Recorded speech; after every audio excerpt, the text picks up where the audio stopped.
Hi hello ನಮಸ್ಕಾರ friends, welcome back to Meghna's cooking channel. ನೀವು ನೋಡ್ತಾ ಇರೋ ರೆಸಿಪಿ ಇವತ್ತು ಮೊಸೊಪ್ಪು ಸಾರು. ಈ ಸಾಂಬಾರು ಅನ್ನಕ್ಕೆ ಮುದ್ದೆಗೆ ಒಳ್ಳೆ ಕಾಂಬಿನೇಷನ್ ಆಗಿರುತ್ತೆ. ಈ ಸಾರು ಮಾಡೋ ವಿಧಾನ ನೋಡ್ಕೊಂಬರೋಣ. ಮೊದಲಿಗೆ ಒಂದು ಕುಕ್ಕರ್ ತಗೊಂಡು ಅದಕ್ಕೆ 1 ಬೌಲ್ ಆಗೋಷ್ಟು ತೊಗರಿ ಬೇಳೆನ ತೊಳ್ಕೊಂಡು ಹಾಕೋಬೇಕು. ನಂತರ ಒಂದು ಅರ್ಧ ಹಿಡಿಯಷ್ಟು ಪಾಲಕ್ ಸೊಪ್ಪು, ಒಂದು ಸ್ವಲ್ಪ ಮೆಂತ್ಯ ಸೊಪ್ಪು, ಹಾಗೆ 1 ಹಿಡಿಯಷ್ಟು ಹರಿವೆ ಸೊಪ್ಪು, ಹಾಗೆ ಒಂದು 4 ಮೆಣಸಿನ್ಕಾಯಿ, 1 ಟೊಮೆಟೊ,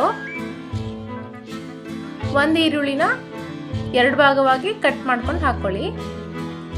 ಹಾಗೆ 1 ಗಡ್ಡೆಯಷ್ಟು ಬೆಳ್ಳುಳ್ಳಿ, 1 ಸ್ಪೂನು ಜೀರಿಗೆ, 1/2 ಟೇಬಲ್ ಸ್ಪೂನು ಅರಿಶಿನ ಪುಡಿ ಹಾಕೋಬೇಕು.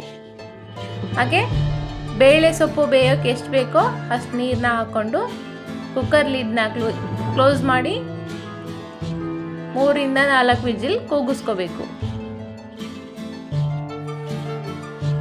ನಂತರ ಕುಕ್ಕರ್ ಪ್ರೆಷರ್ ಎಲ್ಲ ಆಚೆ ಹೋದ್ಮೇಲೆ ಲಿಡ್ನ ಓಪನ್ ಮಾಡಿ ಬೇಳೆ ಬೆಂದಿದೆಯಲ್ಲ ನೋಡ್ಕೋಬೇಕು.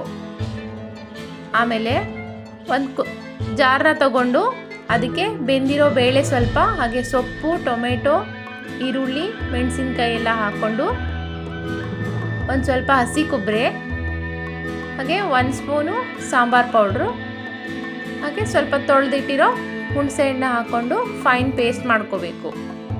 ನಂತರ ಕುಕ್ಕರಲ್ಲಿ ಉಳಿದಿರೋ ಬೇಳೆಗೆ ಈ ಮಸಾಲೆನ ಹಾಕ್ಕೊಂಡು ಕೈಯಾಡಿ ಒಂದು ಕುದಿನ ಕುದಿಸ್ಕೋಬೇಕು.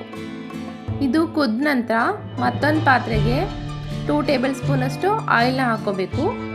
ಹಾಗೆ 1 ಟೇಬಲ್ ಸ್ಪೂನ್ ಸಾಸಿವೆ, ಸ್ವಲ್ಪ ಕರಿಬೇವು, ಹಾಗೆ 2 ಒಣಮೆಣಸಿನ್ಕಾಯಿ ಹಾಕ್ಕೊಂಡು ಫ್ರೈ ಮಾಡ್ಕೋಬೇಕು.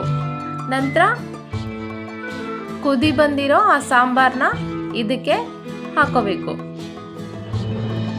ಹಾಗೆ ಸ್ವಲ್ಪ ನೀರನ್ನ ಆ್ಯಡ್ ಮಾಡ್ಕೊಳ್ಳಿ. ಇದು ಸ್ವಲ್ಪ ಥಿಕ್ನೆಸ್ ಆಗಿದ್ದರೆ ಮುದ್ದೆಗೆ ಚೆನ್ನಾಗಿರುತ್ತೆ. ಹೀಗೆ ಸಾಂಬಾರು ಕುದಿ ಬಂದ ನಂತರ ಸ್ಟವ್ನ ಆಫ್ ಮಾಡಿ ಒಂದು ಸರ್ವಿಂಗ್ ಬೌಲ್ಗೆ ಸರ್ವ್ ಮಾಡ್ಕೊಳ್ಳಿ. ಈ ಸಾಂಬಾರು ಮಾಡೋದು ತುಂಬಾ ಈಸಿ, ಹಾಗೆ ಹೆಲ್ತಿಗೂ ಕೂಡ ಒಳ್ಳೆಯದು. ಈ ಸಾಂಬಾರು ನಿಮಗೆ ಇಷ್ಟ ಆಗಿದೆ ಅನ್ಕೋತೀನಿ. ಇಷ್ಟ ಆದರೆ ಒಂದು ಲೈಕ್ ಮಾಡಿ, ಶೇರ್ ಮಾಡಿ, ಸಬ್ಸ್ಕ್ರೈಬ್ ಮಾಡಿ. ಹಾಗೆ ಪಕ್ಕದಲ್ಲಿರೋ ಬೆಲ್ ಐಕಾನ್ನ ಪ್ರೆಸ್ ಮಾಡಿ. ಹೀಗೆ ನಮ್ಮ ಚಾನಲ್ಗೆ ಸಪೋರ್ಟ್ ಮಾಡ್ತಾಯಿರಿ.